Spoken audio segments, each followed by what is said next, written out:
देश दुनिया की सारी बड़ी खबर के साथ के सामने मौजूद है दोस्तों। जरिए सबसे पहले सबसे बड़ी ट्रेन आपको बताएंगे दोस्तों, जहां पर कुछ दिनों पहले 26 नवंबर को हुए जोरदार तरीके के देशव्यापी आंदोलन के बाद आज रेल रोको के लिए जगह जगह मैदान में उतरेंगे किसान। बताएंगे कहां कहां पर ये रेल रोको आंदोलन किया जाएगा दोस्तों। ऐसे कई सारी जगह को चिन्हित किया गया है। इसी के साथ में डिटेल में जानकारी अब तक पहुंचाएंगे। इसी के साथ में चलेंगे एक और बड़ी खबर की तरफ, बताएंगे कहां पर अमित शाह की राजनीति को पूरी तरीके से ममता बनर्जी ने खत्म कर दिया दोस्तों, और कैसा राजनीतिक खेल खेलने की जा रही थी कोशिश। डिटेल में जानकारी अब तक पहुंचाएंगे। इसी के साथ में चलेंगे एक और बड़ी खबर की तरफ दोस्तों, जहां पर 1200 फॉर्म और 30 से ज्यादा मौत के मामले को लेकर एसआईआर पर हुई सुनवाई के बाद कोर्ट की ओर से क्या बड़े आदेश जारी किए गए हैं। डिटेल में जानकारी अब तक पहुंचाएंगे। इसी के साथ में बताएंगे एनडीए गठबंधन की 4 अलग पार्टियों ने अलग से चुनाव लड़ने का ऐलान कौन से राज्य के अंदर किया है दोस्तों, एक एक करके चलेंगे। आज की सारी बड़ी अपडेट सारी बड़ी जानकारी अब तक पहुंचाएंगे। लेकिन उससे पहले अगर आप भी मानते हैं दोस्तों कि किसान सही देश है, देश सही किसान है, तो इस वीडियो को लाइक करके लाल बटन दबा के चैनल को सब्सक्राइब करके बेल आइकन दबाकर कमेंट बॉक्स में अगर आप भी अपने देश के किसानों का समर्थन करते हैं तो कमेंट बॉक्स में जय जवान जय किसान जरूर लिखेगा दोस्तों। चलते हैं सबसे पहले सबसे बड़ी ब्रेक न्यूज अपडेट की तरफ, जहां पर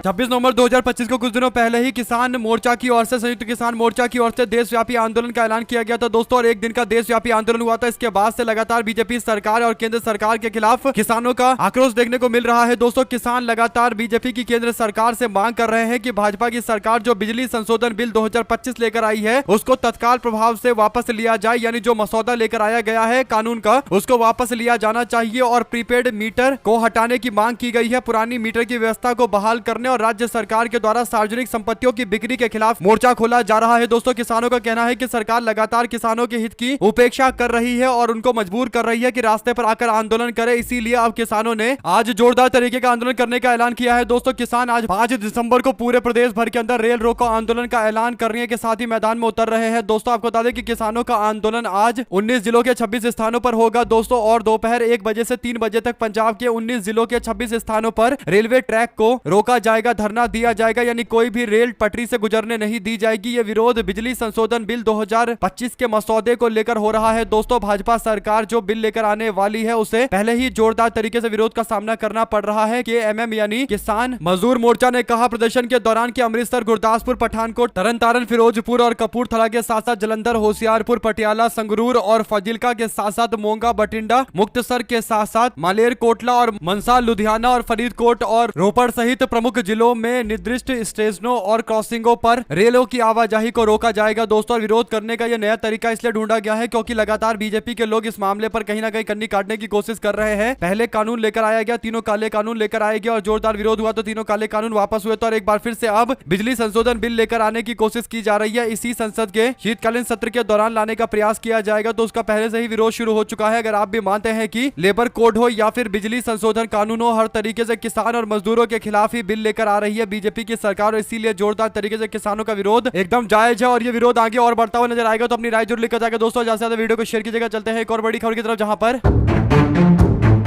ऐसा लग रहा है कि पश्चिम बंगाल के अंदर एसआईआर वाला कार्ड नहीं चलने के बाद नए नए तरीके के कार्ड खोलने की कोशिश की जा रही है दोस्तों। दरअसल ये सबको पता है कि पश्चिम बंगाल के अंदर अगर मुस्लिम मतदाता अलग अलग नहीं होते, यानी मुस्लिम मतदाता अगर एकजुट होकर वोट डालते हैं तो तृणमूल कांग्रेस की सरकार एक बार फिर से बनती हुई नजर आएगी, क्योंकि बड़ी संख्या में मुस्लिम मतदाता है पश्चिम बंगाल के अंदर। और सबसे पहले एसआईआर करवाया गया दोस्तों। हालांकि एसआईआर होने के साथ ही बीजेपी के नेता रोने लगे और कहने लगे कि एसआईआर में किसी का नाम नहीं कट रहा है, बल्कि तृणमूल कांग्रेस सबका नाम ऐड करवा दे रही है। बीजेपी वालों को लग रहा था कि ज्यादा से ज्यादा भाजपा के खिलाफ वोट करने वाले समुदाय के लोगों का नाम कटेगा दोस्तों, लेकिन बड़ी संख्या में नाम जोड़े जाने को लेकर बीजेपी इतनी ज्यादा बौखला गई कि चुनाव आयोग में जाकर शिकायतें दर्ज करवा रही है कि एक एक रात के अंदर 1.25 करोड़ लोगों के नाम ऐड कर दिए जा रहे हैं। यानी पूरी तरीके से भारतीय जनता पार्टी के लोगों को भी अब एसआईआर में गड़बड़ी की आशंका नजर आ रही है दोस्तों। और इसका सबसे बड़ा कारण यह है कि पश्चिम बंगाल के अंदर माहौल धीरे धीरे करके भाजपा के खिलाफ और ज्यादा प्रचंड हो चुका है दोस्तों, क्योंकि एसआईआर के नतीजे आने शुरू हो गए हैं। ममता बनर्जी ने वोटर लिस्ट के स्पेशल इंटेंसिव रिवीजन यानी एसआईआर और वक्फ प्रॉपर्टी को लेकर बीजेपी पर निशाना साधते हुए मुर्शिदाबाद के बहरामपुर के अंदर एक पब्लिक रैली को संबोधित करते हुए ममता बनर्जी ने दोहराया कि बीजेपी एसआईआर को हथियार की तरह इस्तेमाल कर रही है। इसे अपने कम्युनल नैरेटिव यानी सांप्रदायिक राजनीति करने के लिए भाजपा इस्तेमाल कर रही है। ममता बनर्जी ने तृणमूल कांग्रेस के समर्थकों की भीड़ से कहा कि बीजेपी एसआईआर पर धार्मिक राजनीति कर रही है। एसआईआर से जुड़ी घटनाओं में मरने वाले आधे से ज्यादा हिंदू थे। उन्होंने नसीहत दी कि जिस डाल पर बैठे हुए हो उसको काटना बंद करो। साथ ही उन्होंने साफ कर दिया कि बंगाल के अंदर कभी भी एनआरसी को लागू नहीं करने दिया जाएगा। दोस्तों ममता बनर्जी जब ये बयान दे रही थी उससे पहले उनकी पार्टी ने एक बड़ा एक्शन लिया और पार्टी ने हुमायूं कबीर को पार्टी से बाहर का रास्ता दिखा दिया, यानी अपने विधायक को ही पार्टी से बाहर का रास्ता दिखा दिया। कारण यह था कि हुमायूं कबीर कुछ लोगों को फायदा पहुंचाने वाली भाषा बोल रहे थे। दोस्तों हुमायूं कबीर कह रहे थे कि बाबरी स्टाइल मस्जिद हम बनाएंगे और ममता बनर्जी सरकार के खिलाफ तृणमूल कांग्रेस के विचारधारा के खिलाफ टिप्पणी कर रहे थे और एक तरीके से माहौल ऐसा बनाया जा रहा था कि बाबरी मस्जिद का निर्माण होने वाला है पश्चिम बंगाल के अंदर, जिसका फायदा भारतीय जनता पार्टी के लोग आने वाले चुनाव के अंदर उठाएंगे। दोस्तों एक तरीके से बाबरी मस्जिद वाला जो दूर दूर तक पश्चिम बंगाल में कोई लेना देना नहीं है दोस्तों, वहां पर इस तरीके की बातें बार बार तृणमूल कांग्रेस के नेता कर रहे थे। पहले तो लगा कि पार्टी आला कमान इस पर कोई एक्शन नहीं लेगा दोस्तों, लेकिन ममता बनर्जी ने संज्ञान लेते हुए कड़ी कार्रवाई करते हुए 6 साल के लिए अपने विधायक को सस्पेंड कर डाला दोस्तों। और ममता बनर्जी ने इशारों में कह दिया कि अमित शाह की बंगाल के अंदर राजनीति पर फुल स्टॉप लगा दिया गया है। तृणमूल कांग्रेस ने कहा कि ना तो हम सांप्रदायिक राजनीति करते हैं, ना ही किसी तरीके की इस राजनीति का समर्थन करते हैं। कुल मिलाकर दोस्तों हुमायूं कबीर अब ऐलान कर रहे हैं कि वो खुद की पार्टी बनाकर 135-40 सीटों पर खुद का उम्मीदवार उतारेंगे तृणमूल कांग्रेस के खिलाफ। ऐसे में साफ तौर पर लग रहा है कि हुमायूं कबीर जरूर किसी के इशारे पर काम कर रहे थे दोस्तों। आप लोग जानते हैं कि इशारा किसकी ओर से किया जा रहा होगा और ममता बनर्जी ने सही फैसला लिया है पार्टी से बाहर का रास्ता दिखाकर। अगर आप भी मानते हैं कि बीजेपी पश्चिम बंगाल के अंदर जो राजनीति करना चाहती है ममता बनर्जी और इंडिया गठबंधन को उससे बचकर चलना चाहिए और ये अच्छा कदम उठाया गया है तो लिखकर जरूर बताएगा। चलते हैं एक और बड़ी अपडेट दोस्तों, जहां पर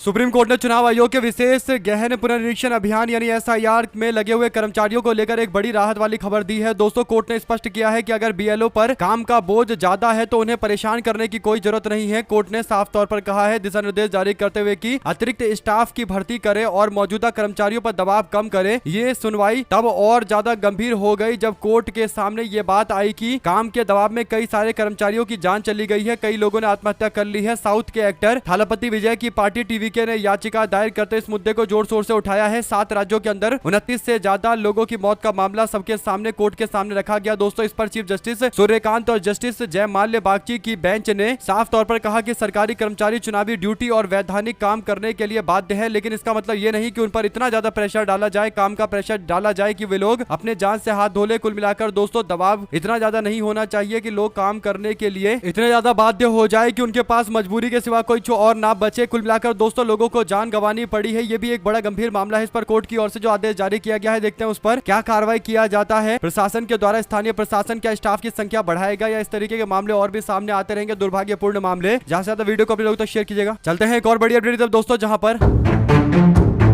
उत्तर प्रदेश की पॉलिटिक्स में 2 लड़कों की जोड़ी टूट गई है। बिहार चुनाव के बाद कांग्रेस पार्टी ने उत्तर प्रदेश को लेकर एक बड़ा पॉलिटिकल फैसला लिया है दोस्तों। पंचायत चुनाव से पहले कांग्रेस और समाजवादी पार्टी के रिश्ते खत्म हो गए हैं। पार्टी का ये फैसला बुधवार को यूपी कांग्रेस के नेताओं और राहुल गांधी के बीच में हुई मीटिंग के बाद सामने आया है दोस्तों। 2024 के लोकसभा चुनाव में समाजवादी पार्टी और कांग्रेस पार्टी ने मिलकर उत्तर प्रदेश में भारतीय जनता पार्टी के नेतृत्व वाले एनडीए को सफलतापूर्वक हराया था, जिसके बाद ये माना जा रहा था कि समाजवादी पार्टी और कांग्रेस पार्टी के बीच में गठबंधन ज्यादा दिन नहीं चलेगा। लेकिन अब पंचायत चुनाव से पहले दोनों पार्टियों ने कहा है कि वो एक दूसरे के खिलाफ नहीं है, लेकिन अपने पार्टी के लोगों को अलग अलग तरीके से मैदान में उतारना चाहते हैं ताकि पार्टी के कार्यकर्ताओं को मौका मिले कि वो भी अपने कांग्रेस पार्टी के सिंबल पर कुछ सीटें जीतने की कोशिश करे। यानी पार्टी का कार्यकर्ता चाहता है कि उसको चुनाव लड़ने का मौका मिले और जब लोकल बॉडी के इलेक्शन होते हैं यानी पंचायत के इलेक्शन होते हैं तब इससे बड़ा मौका कुछ नहीं होता लोगों के लिए चुनाव लड़ने के लिए। दोस्तों यही बड़ा कारण है कि कांग्रेस पार्टी ने फैसला लिया है कि वो समाजवादी पार्टी के साथ विधानसभा और लोकसभा चुनाव में गठबंधन में रहेंगे, लेकिन यहाँ पर स्थानीय चुनाव में अपने उम्मीदवार मैदान में उतारेंगे जो हर पार्टी करती है। तो कुल मिलाकर दोस्तों कांग्रेस पार्टी और समाजवादी पार्टी अलग चुनाव जरूर लड़ रही है, लेकिन उससे बड़ी बात यह है कि एनडीए गठबंधन की 4 पार्टियों ने भाजपा के खिलाफ बगावत कर दिया है, जिसमें निषाद पार्टी है, आरएलडी पार्टी है, सुभाषपा पार्टी और अपना दल ऐसा है दोस्तों। यानी एनडीए गठबंधन की सारी पार्टियां अलग अलग चुनाव लड़ने का ऐलान कर चुकी है। तो अगर कांग्रेस पार्टी और सपा के बीच में आपस में विवाद है जैसा कि गोदी मीडिया में दावा किया जा रहा है, तो क्या भारतीय जनता पार्टी के गठबंधन में 4 पार्टियों का जोरदार तरीके का बवाल जारी है, ऐसा कह सकते हैं? कमेंट बॉक्स में अपनी राय जरूर बताएगा दोस्तों। ज्यादा से ज्यादा वीडियो को शेयर कीजिएगा। चलते हैं एक और बड़ी अपडेट जहां पर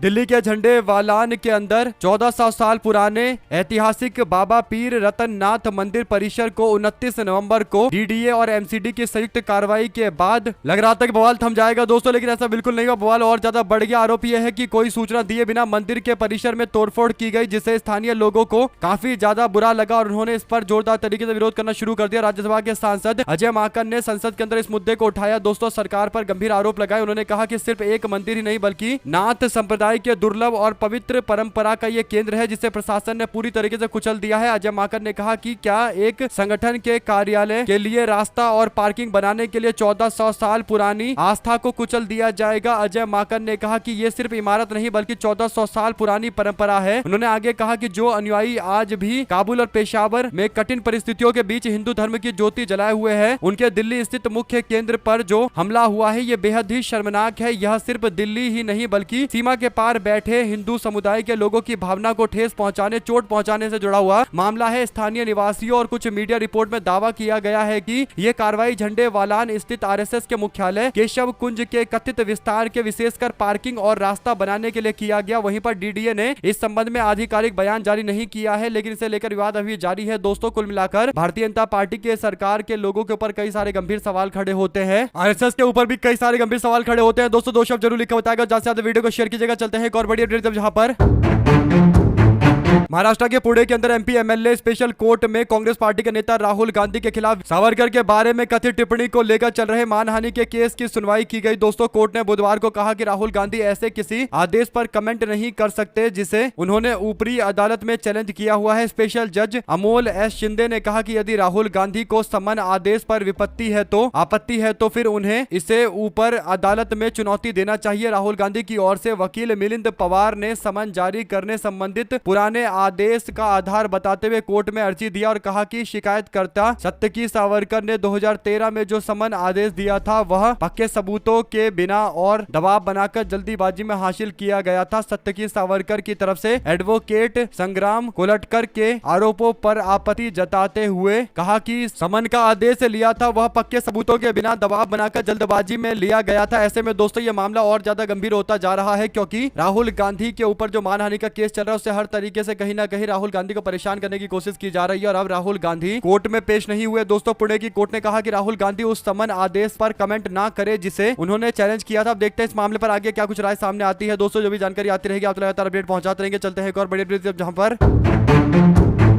प्रधानमंत्री नरेंद्र मोदी को लेकर एक बड़ी अपडेट है। दोस्तों, प्रधानमंत्री नरेंद्र मोदी के जो फॉलोवर थे वो पहले 109 मिलियन थे जो घटकर केवल 105 मिलियन रह गए, यानी जो मशीन से लोगों ने नरेंद्र मोदी को फॉलो कर रखा है और एक तरीके से मशीन से ही माहौल बनाते हैं, वे सभी लोग अब ब्लॉक कर दिए गए हैं। दोस्तों, सवाल ये उठता है कि क्या नरेंद्र मोदी को फॉलो करने वाले लोग रियल लोग हैं या फिर इस तरीके से केवल हवाई बातचीत है नरेंद्र मोदी को फॉलो करने वाले लोगों की और इसीलिए कहीं ना कहीं ज्यादातर फर्जी वोट है जिसके माध्यम से नरेंद्र मोदी का फॉलोवर बढ़ाया गया है। कुल मिलाकर दोस्तों ये एक बहुत बड़ी बात है। दो शब्द जरूर लिखकर बताएगा इस पूरे मामले पर, अगर आप भी मानते हैं कि धीरे धीरे करके सब कुछ एक्सपोज हो रहा है कि किस तरीके से माहौल बनाया जा रहा है। चलते हैं एक और बड़ी अपडेट दोस्तों जहां पर असम के अंदर आदिवासी छात्र संगठनों की ओर से जोरदार तरीके से बीजेपी के खिलाफ मोर्चा खोला गया। आदिवासी छात्र संगठन ने हिमंत बिस्वा शर्मा को चेतावनी देते हुए कहा कि अगर उनके आरक्षण के साथ कुछ भी होता है तो प्रदेश भर के अंदर विरोध जोरदार तरीके से आगे भी होता रहेगा। आदिवासी समुदाय बड़ी संख्या में पूरे असम भर के अंदर अपना शक्ति प्रदर्शन कर रहा है। दोस्तों, रात में हाथ में मसाल लेकर निकलते हैं और सुबह में भी ह्यूमन चेन बनाते हुए अपना विरोध जताते हैं। ऐसा ही कई सारी तस्वीरें वीडियो सामने आई है। दोस्तों, दो शब्द जरूर लिखकर बताइए अगर आप भी मानते हैं कि आदिवासी समुदाय के लोग बीजेपी से सबसे ज्यादा असम के अंदर भी परेशान है और असम एक ऐसा राज्य है जहां पर बड़ी संख्या में आदिवासी आबादी है और आदिवासी मुख्यमंत्री सर्बानंद सोनोवाल को हटाकर हिमंत बिस्वा शर्मा मुख्यमंत्री बने हैं, तब से लगातार आदिवासी समुदाय के बीच में काफी ज्यादा नाराजगी और इसका सीधा सीधा आक्रोश लोगों के बीच में देखने को मिल रहा है। दोस्तों, चलते हैं एक और बड़ी अपडेट तरफ जहां पर